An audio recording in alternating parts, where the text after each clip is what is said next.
ঠিক আছে, ভালো। কাকা একটা জরুরি কথা ছিল কাকা।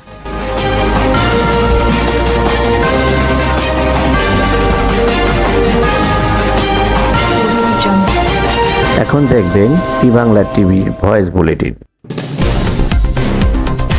যুক্তরাষ্ট্রের নিউ ইয়র্কে হামলার অভিযোগে আওয়ামী লীগের নেতাকর্মী ও সমর্থকদের বিরুদ্ধে মামলা করেছে জাতীয় নাগরিক পার্টি এনসিপি সদস্য সচিব আক্তার হোসেন। নিউ ইয়র্কের স্থানীয় সময় অনুযায়ী বুধবার দিবাগত রাত 1টায়, বাংলাদেশ সময় বৃহস্পতিবার বেলা 11টায় জন এফ কেনেডি বিমানবন্দরের পাশে পোর্ট অথরিটি পুলিশ ডিপার্টমেন্ট থানার আক্তার হোসেন মামলা করেছে। আজ বৃহস্পতিবার গণমাধ্যমে পাঠানো এক ভিডিও বার্তায় এনসিপির এই নেতা এই তথ্য জানান। ভিডিও বার্তায় আক্তার হোসেন বলেন, এয়ারপোর্টে হামলার পরে আজ সন্ধ্যাবেলা আওয়ামী সন্ত্রাসীরা আবার হোটেলের লবিতে এসেছিল হামলা করার উদ্দেশ্যে।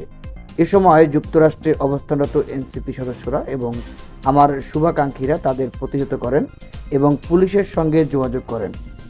পরবর্তী সময়ে পুলিশ ইনভেস্টিগেশন অফিসার এসে মামলা করার জন্য আমাদের পরামর্শ দেন। তারপরেই পরিপ্রেক্ষিতে আমি এয়ারপোর্টের খুব কাছের যে থানা রয়েছে সেখানে গিয়ে যারা সেদিন আমাদের উপর হামলা করেছিল, হত্যা চেষ্টা করেছিল এবং থ্রেট দিয়েছিল তাদের ব্যাপারে আমরা সেখানে মামলা দায়ের করেছি। ওই মামলায় আক্তার হোসেন 2 জনের নাম উল্লেখ করেছেন, পাশাপাশি 15 থেকে 20 জনকে অজ্ঞাতনামা আসামি করেছেন। মামলার অভিযোগে আক্তার হোসেন বলেছেন যে এফকে বিমানবন্দরে হামলার পরেও এয়ারপোর্টের লবিতে এবং অন্যান্য জায়গায় নানাভাবে হেনস্থা করার চেষ্টা করেছে হামলাকারীরা।